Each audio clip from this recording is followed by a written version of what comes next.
Hi everyone, welcomes you all to the new video. हम chemical bonding chapter कर रहे हैं, उसमें मैंने आपको लुईस स्ट्रक्चर के बारे में करवाया है। तो आज मैं आपको बताऊंगी कि हम लुईस स्ट्रक्चर को कैसे लिख सकते हैं। तो सबसे पहले हमारे पास जो बेसिक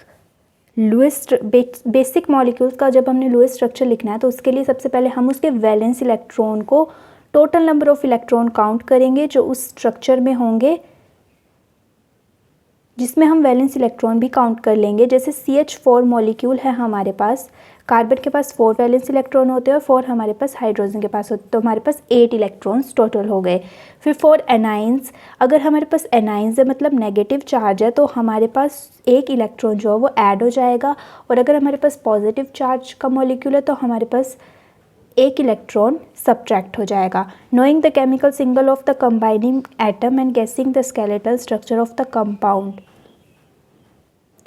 फिर उसके बाद हमारे पास आता है कि एक इलेक्ट्रोनेगेटिव एटम जो है हमारे पास वो सेंट्रल पोजीशन ऑक्यूपाई करेगा मॉलिक्यूल के बीच में, लेकिन जो हमारे पास हाइड्रोजन और फ्लोरीन है वो जनरली टर्मिनल पोजीशन पे प्रेजेंट होते हैं। After distributing the shared pair of electron for single bond, the remaining electron pair are either multiple bond और दे कंस्टिट्यूट लोन पेयर।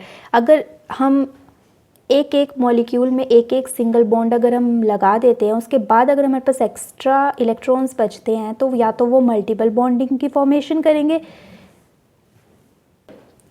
या फिर वो लोन पेयर के रूप में एग्जिस्ट करेंगे। तो ये हमारे पास बेसिक फॉर्मूलाज हैं लुईस स्ट्रक्चर लिखने के। अब मैं आपको एग्जाम्पल के थ्रू बताती हूँ कि हम कैसे लुईस स्ट्रक्चर लिख सकते हैं। तो सबसे पहले Lewis structure for carbon monoxide. तो कार्बन मोनोऑक्साइड में हमारे पास 4 इलेक्ट्रॉन्स कार्बन से आएंगे और ऑक्सीजन के पास होते हैं 6 वैलेंस इलेक्ट्रॉन, तो हमारे पास टोटल 10 इलेक्ट्रॉन्स हो गए। तो हमें पता है कि कार्बन मोनोऑक्साइड का स्केलेटल स्ट्रक्चर होता है CO। Draw a single bond between C and O and completing octet on O, the remaining 2 electrons are on the lone pair of carbon. जैसे अगर हमने कार्बन और ऑक्सीजन के बीच में एक सिंगल बॉन्ड बनाना है और बाकी के जो इलेक्ट्रॉन्स हैं, इसके पास 6 इलेक्ट्रॉन्स थे और इसके पास बचेंगे 2 इलेक्ट्रॉन्स। 2 इलेक्ट्रॉन्स जो कार्बन के है उसने सिंगल बॉन्ड की फॉर्मेशन कर दी है इन दोनों के बीच में। This does not complete octet on carbon, hence we have a triple bond between carbon and oxygen atom.